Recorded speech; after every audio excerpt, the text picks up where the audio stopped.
ұстап тұрады. Және бұл қойдың аты былай көтерілеміз, және астын осылай темірмен фиксатормен бекітіп қоямыз. Және біз кітап бойынша оқыған осы күнге дейін болған станоктар артында шұңқыр болатын, қойды кіргізетін және артылатын. Ал мұнда шұңқыр қажет жоқ. Және адамның бойына қарай қойдың биіктігін өзіміз реттей аламыз бір ерекшелігі. Және қойдың алды еңкейіп тұрады, және ішкі қысымдар алды қарай кетеді. Бұл жерде де сол. Бұны үшін ұрықтандырамыз. Ұрықтандырып жатқан тұқымымыз Еділбай қойының тұқымы Таятада қатырылған.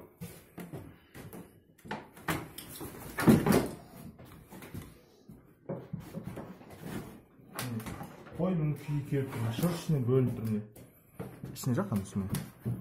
Жатыр мойын таптық, сонда шприц катетердің басын аздап енгіземіз, қынап айнасын кейер тақамыз.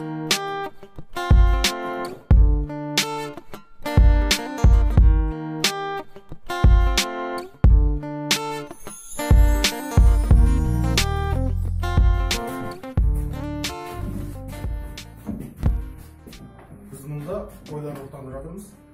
Осындай станокта жерден 65-70 сантиметр биіктікте тұрады. Ал негізінде кітап бойынша 50-60 болу керек. Ал біздің станок одан биігірек. Бұл биігірек болу нәтижесі жерден неғұрлым биік болған сайын станок қойдың ішкі қысымдары төмен қарай кетеді, жатыр мойны анық көрінеді. Оған қоса біз қазір қойды Еділбай тұқымымен ұрықтандырып жатырмыз.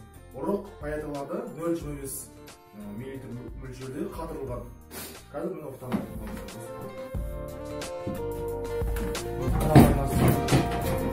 қынап айнасын енгіздік. Жатыр мойнын аламыз. Ішіне қажамыз.